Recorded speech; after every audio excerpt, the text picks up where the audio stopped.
கர்த்தருடைய பரிசுத்த நாமம் மகிமைப்படுவதாக. ஜீவ மார்க்கம். அப்போஸ்தலர் 2ஆம் அதிகாரம் 28ஆம் வசனம். ஜீவ மார்க்கங்களை எனக்கு தெரியப்படுத்தினீர். ஜீவ மார்க்கம் என்பது தேவனுடைய சித்தத்தின்படி நடக்கும் வாழ்வு ஆகும்.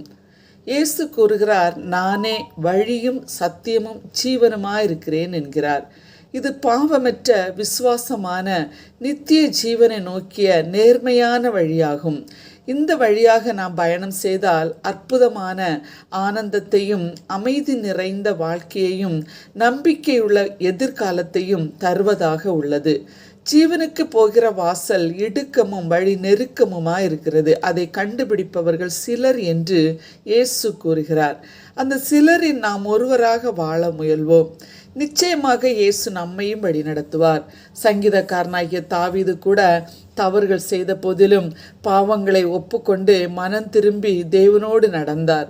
எனவே அவர் கூறுகிறார், ஜீவ மார்க்கத்தை எனக்கு தெரியப்படுத்துவீர். உமது சமூகத்தில் பரிபூர்ண ஆனந்தமும் உம்முடைய வலது பாரிசத்தில் நித்திய பேரின்பமும் உண்டு என்கிறார். பிரியரே, ஏனோக்கு தேவனோடு சஞ்சரித்து கொண்டிருக்கையில் காணப்படாமல் போனார். தேவன் அவரை எடுத்துக்கொண்டார் என்று வாசிக்கிறோம். எவ்வளவு பெரிய பாக்கியம் பாருங்கள். ஜீவ மார்க்கம் என்பது தேவனோடு உள்ள நட்பை குறிக்கிறது.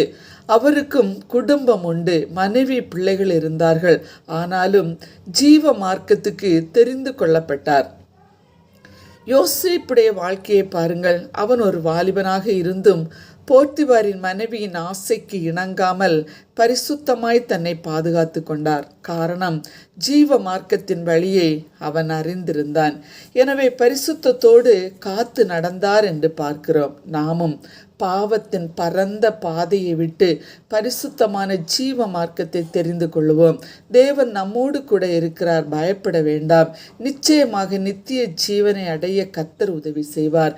அந்த வழியை எனக்கு காண்பித்து உமது சித்தத்தின்படி வாழ என்னை ஒப்பு கொடுக்கிறேன் என்று சமர்ப்பிப்போமா? ஆமேன். ஜெபிப்போம். அன்புள்ள இயேசு சுவாமி, இந்த நல்ல நாளுக்காக உமக்கு நன்றி கூறுகிறோம். உலகத்திலே நாங்கள் வாழும் பொழுது பலவிதமான பாடு மரணங்களிலே சிக்குண்டு நாங்கள் விரிவான பாதையை நோக்கி செல்லாதபடி இடுக்கமான வாசல் வழியாக பிரவேசித்து ஜீவ மார்க்கத்தினுடைய மேன்மையை அறிந்து கொள்ள எங்கள் ஒவ்வொருவருக்கும் உதவி செய்யும். அப்படி செய்கிற அன்புக்காக நன்றி. இயேசுவின் நாமத்தில் பிதாவே, ஆமேன்.